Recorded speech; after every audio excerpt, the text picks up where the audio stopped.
চীন থেকে ভারতের জন্য একটা ভয়ঙ্কর হুমকি। কী হুমকি জানেন? ইতিমধ্যে একজনকে চীনা সন্দেহে গণপিটুনি দিয়ে হত্যা করছে, যার ফলে চীন ফুঁসে উঠছে এবং চীন ভারতের যে অরুণাচল সেটা কিন্তু নিয়ে নিচ্ছে এবং সেই সাথে ভারতকে টুকরা টুকরা করবে, 2 টুকরা করবে, প্রয়োজনে 10 টুকরা করবে এবং ভারতের অস্তিত্ব এই পৃথিবীর মানচিত্র থেকে তুলে দিবে চীন।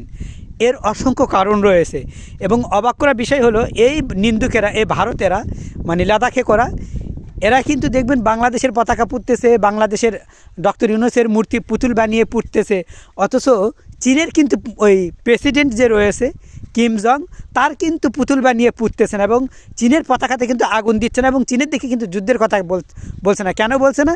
কারণ জানে যে চীন এদেরকে যে কোনো মুহূর্তে এদেরকে লাথি দিয়ে এদের গোবর টেনে বের করবে।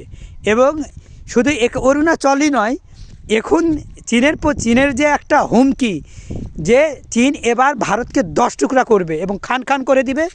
আপনারা অবাক হয়ে যাবেন যে ভারতের জন্য যেন এটা একটা পায়ে কুঠার মারার মতো অবস্থা এবং এই কুঠার মারার কাজ তারা নিজেরাই করেছে। আপনারা অবাক হয়ে যাবেন আরেকটা জিনিস জানলে, নদী এগুলো হলো আল্লাহ প্রদত্ত জিনিস, এগুলো হলো ন্যাচারাল বা প্রকৃতিগত, এগুলো প্রকৃতিগত যেগুলো, এগুলো কখনো কিন্তু বাউন্ডারি দেওয়া যায় না। অথচ ওরা তিব্বত নদী, কখনো পাকিস্তানি নদী, কখনো বাংলাদেশের সেই তিস্তা ব্যারেজ এবং চতুর্দিকে তারা কী করে এই একটা করে বাঁধ নির্মাণ করে এই পানিগুলো আটকে দেয় এবং শীতের সময় পানি দেয় না এবং বর্ষার সময় এগুলো খুলে দেয়, যেগুলো মানুষকে অধিক কষ্ট দেয়। আর অধিক কষ্ট দেওয়ার ফলে আজ ভারত মুততে বসেছে। যেরকম ভারত কথায় কথায় বলে আমরা মুতে দিলে ভেসে যাবে বাংলাদেশ, অথচ এই বাংলাদেশ যদি পেঁয়াজ না কিনে এদের পেঁয়াজ পচে এক নিঃস্ব হয়ে যায় এবং পেঁয়াজ পচে দুর্গন্ধ হয়ে যায় এবং কৃষকরা নিঃস্ব হয়ে যায় এবং অনেক কৃষক রয়েছে যারা আত্মহত্যার মতো পথ বেছে নেয় শুধুমাত্র এই ভারতীয় নোংরা হিন্দুদের কারণে এবং উগ্রবাদীদের কারণে। চতুর জায়গায় মুসলমানদের যে পরিমাণ লাঠিপিটা করছে এবং মুসলমানদের মাইকের আজান যেটা, এটা বন্ধ করে দিয়েছে অনেক জায়গায় ভারতে। প্রশ্ন হলো যে তোমরা হিন্দু হয়ে মুসলমানের মাইকের আজান বন্ধ করো কী করে? তোমাদের লজ্জা করে না? এটা তো মুসলিমদের একটা সংস্কৃতি, তাহলে তোমরা তো বন্ধ করার অধিকার রাখো না। আবার অবাক আরও যে খারাপি কাজ করছে, অনেক জায়গায় মসজিদ ভেঙে দেওয়া, মাদ্রাসা গুড়িয়ে দেওয়া, তারা মাজারও ভেঙে দিয়েছে এবং আরও অসংখ্য এত অন্যায় অপরাধের সাথে জড়িয়ে পড়ছে ভারত না, যে এদেরকে কখনো ইতিহাস ক্ষমা করবে না। এবং বিশেষ করে সারা বিশ্বের লোকজন যেভাবে ভারতীয় 2 নম্বরিগুলো ধরা পড়তেছে, বিশ্বের লোকজন এদেরকে থুথু দিচ্ছে।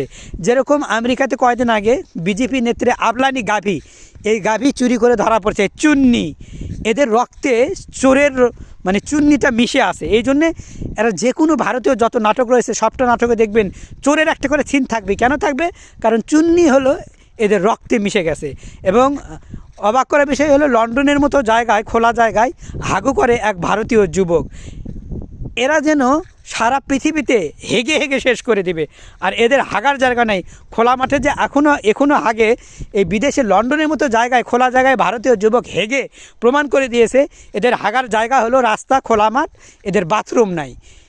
শুধু এখানেই নয়, এই গবরিচনারা এরা যে কোনো জায়গায় মানুষকে নিজেদের ইচ্ছা মতো কাউকে মারতেছে, পিটতেছে, ঠ্যাং ভেঙে দিচ্ছে, কখনো বাচ্চার মায়ের কোল থেকে বাচ্চা কেড়ে নিচ্ছে।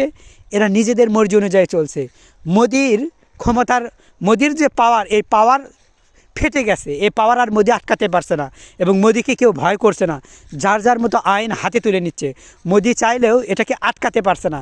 এটার জন্য মোদির পোড়া কপাল।